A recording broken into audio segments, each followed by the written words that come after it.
Olá, sejam bem-vindos ao Foca na Psiquiatria. Eu sou o Dr. Elton Alonso Pompeu, médico psiquiatra, e hoje nós vamos falar das bets, da compulsão por apostas, né? Quando aquela apostinha, aquele joguinho deixa de ser uma diversão e vira um transtorno psiquiátrico. Bom, gente, né? Nos últimos anos aí as famosas bets, né? Os sites, aplicativos de aposta esportiva online, elas se espalharam igual fogo na palha seca, né? Eu sou uma pessoa que gosta muito de esporte, acompanho bastante, eu pratico esporte ainda, apesar de eu não ter aquele físico de atleta, né? E eu acompanho muito, né? Inclusive futebol, desde pequenininho, acompanho, assisto, torço, né? E eu reparei uma coisa ultimamente, né? Esse ano, por exemplo, todos os times do Campeonato Brasileiro da Primeira Divisão têm patrocínio de alguma bet na camisa e 18 dos 20 times do Brasileirão têm uma bet como patrocinador principal, né? Só temos duas exceções aí, né? Uma é o Mirassol, que tem o patrocínio principal aí de uma fábrica de refrigerante daqui da região, e o outro é o Red Bull Bragantino, né? Por razões óbvias, né? O time é da fábrica de energético, né? Só esses dois eles não têm uma bet como patrocinador master, tá?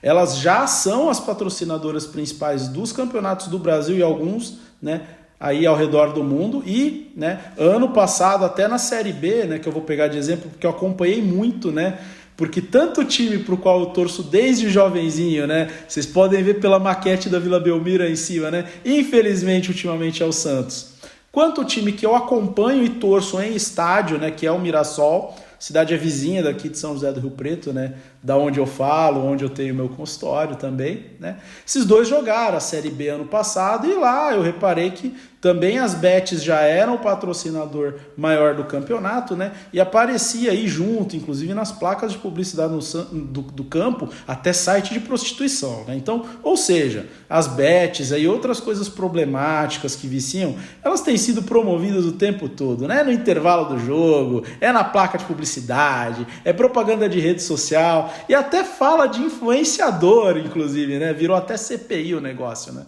Então, tudo isso parece só uma diversão, mas por trás, né, dos lucros aparentemente fáceis e da adrenalina, esconde-se um risco real, que é o jogo patológico, um transtorno psiquiátrico, que já tem nome, já tem diagnóstico e inclusive já tem proposta de tratamento, né? O jogo patológico ele foi descrito até na literatura já, né? O escritor russo, o Fyodor Dostoiévski, estou até com o livrinho dele aqui atrás, O Crime e Castigo, obra maravilhosa, na minha modesta opinião, um dos maiores, se não for o maior escritor de todos os tempos. Ele escreveu um romance chamado O Jogador. Ele é de 1867, esse romance, e ele é praticamente um relato psicológico da compulsão por jogo, tá? O protagonista, que é o Alexei Ivanovich, ele está preso numa relação aí ambígua com o jogo e com uma mulher também, que é a Polina. A Polina aí, ela está numa representação tanto dos desejos quanto das frustrações da vida do homem, né? E o Alexei aposta, perde, aposta de novo, sente culpa por estar apostando e torrando todo o seu dinheiro, mas ele não consegue parar, né? O Dostoiévski, ele escreveu esse livro num prazo bem curto, né? E um contrato quase que abusivo com o editor dele, enquanto ele mesmo, ele tinha dívidas e passava por recaídas com o jogo, né? Então, esse livro ele é uma ficção quase autobiográfica do Dostoiévski, né? E ele mostra com bastante profundidade não só a perda de controle em relação ao jogo, mas a mistura aí de prazer, de dor, de humilhação e de desejo de punição que marcam aí o perfil psicológico do jogador compulsivo. Se a gente pegar até essa questão pelo ponto de vista da psicanálise, a compulsão por apostar ela não é só uma questão de prazer, mas ela envolve aí outros conflitos inconscientes bem mais profundos, né? Inclusive, o Freud falou do Dostoiévski, ele escreveu um ensaio, né, em 1928, chama Dostoiévski e o Parricídio. Ele analisa o Dostoiévski como um exemplo do que ele chamava de neurose moral, tá? Então, segundo Freud, o Dostoiévski ele usava o jogo como forma inconsciente de punição. Essa perda, ela trazia culpa, mas ela trazia o alívio, né? Como se estivesse pagando isso, né? Como se ele precisasse ser castigado para expiar algum pecado oculto aí, né? Então, no exemplo do Dostoiévski, no exemplo particular desse caso, seria um desejo inconsciente de matar o próprio pai, né? O parricídio simbólico, que é um desejo que o Freud considerava universal, mas no Dostoiévski a coisa era particularmente mais intensa, né? Então, para o Freud, o jogador compulsivo ele vive uma repetição inconsciente do fracasso, né? Como se fosse uma espécie de castigo masoquista autoimposto aí, tá? Ele não joga para ganhar, a pessoa joga para perder.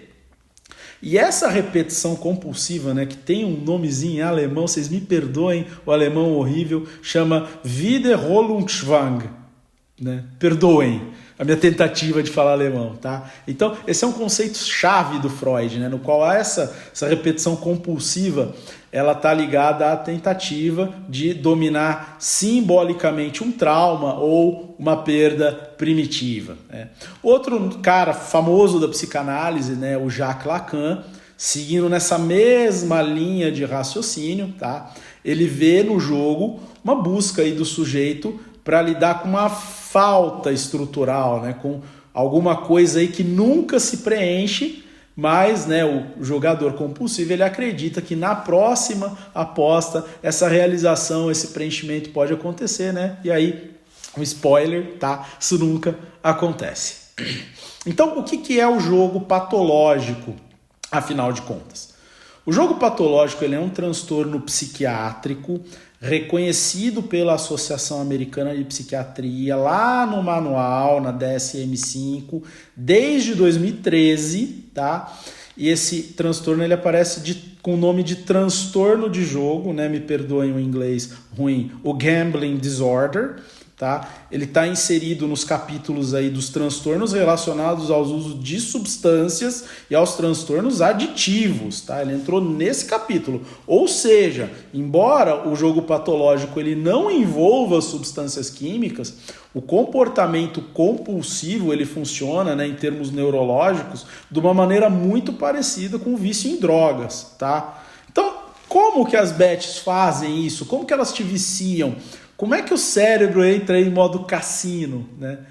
É através do nosso sistema de recompensa, tá? É um sistema complexo, mas eu vou falar de forma ultra resumida aqui.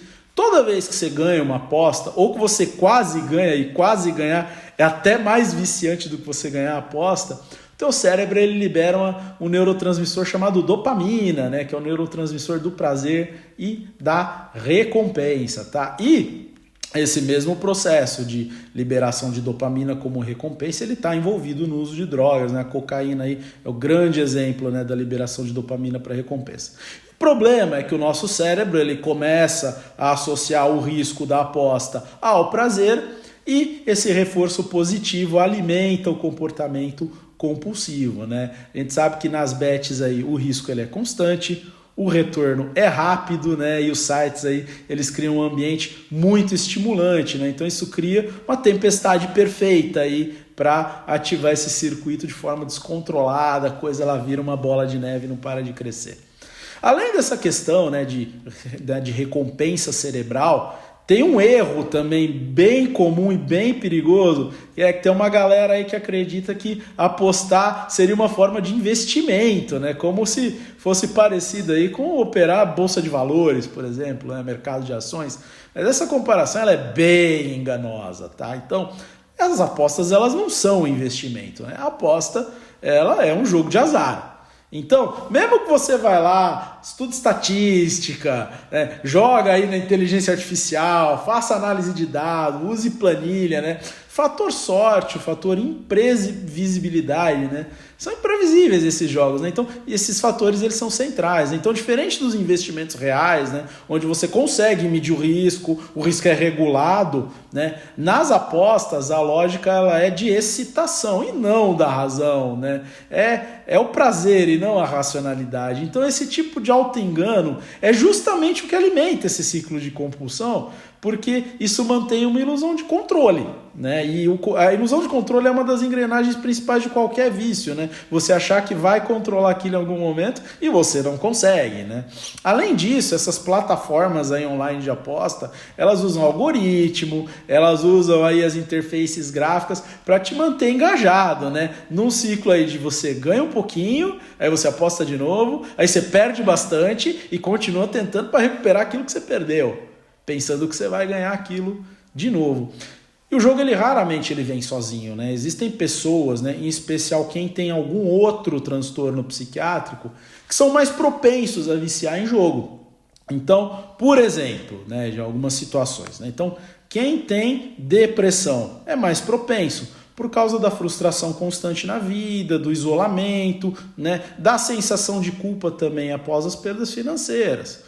Quem tem ansiedade generalizada corre risco também, porque o jogo aparece como uma tentativa aí de você aliviar tensões. Quem tem transtorno bipolar, e aí você tem tanto o risco da depressão como nas fases de mania, né? Na qual você tem muito impulso, você tem mania de grandeza, você fica mais desinibido, né? Então você é mais propenso a arriscar com o jogo, né?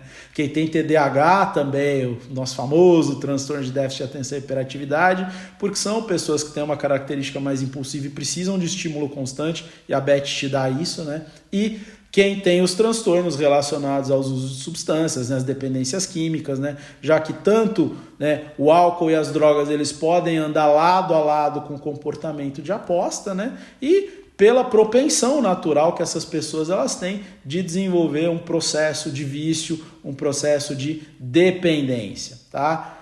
Beleza. E aí como que a gente diagnostica então o jogo patológico? Então, para fechar o diagnóstico, existem alguns critérios, né? Então, a pessoa ela tem que apresentar 4 ou mais dos 9 critérios que eu vou enumerar agora durante um período de 12 meses. Então, primeiro critério, a necessidade de apostar quantias crescentes de dinheiro para alcançar a excitação desejada, né? Segundo critério, inquietação ou irritabilidade quando você tenta reduzir ou parar com as apostas. Terceiro critério, tentativas repetidas e mal sucedidas de controlar, reduzir ou parar o jogo. Quarto critério, a preocupação frequente com o jogo, né? Então, por exemplo, né, como é que eu vou conseguir mais dinheiro aí para colocar na aposta, né? Como que eu vou manter o hábito, né? Quinto critério, jogar frequentemente quando você está desconfortável com alguma coisa, passando por uma situação ansiosa ou de tristeza ou de culpa.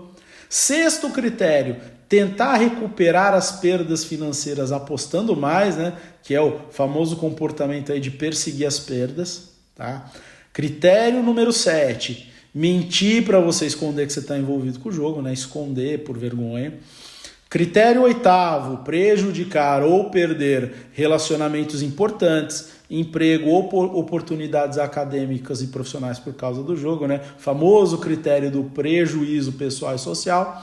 E 9º critério, né? Depender dos outros para conseguir dinheiro e aliviar situações financeiras causadas pelo jogo. Você joga até quebrar e precisa pedir dinheiro para alguém, né? E quanto a tratamento, né? Existe um tratamento, aí a gente é psiquiatra, tem remédio que a gente dá para o jogo patológico? Até tem, tá?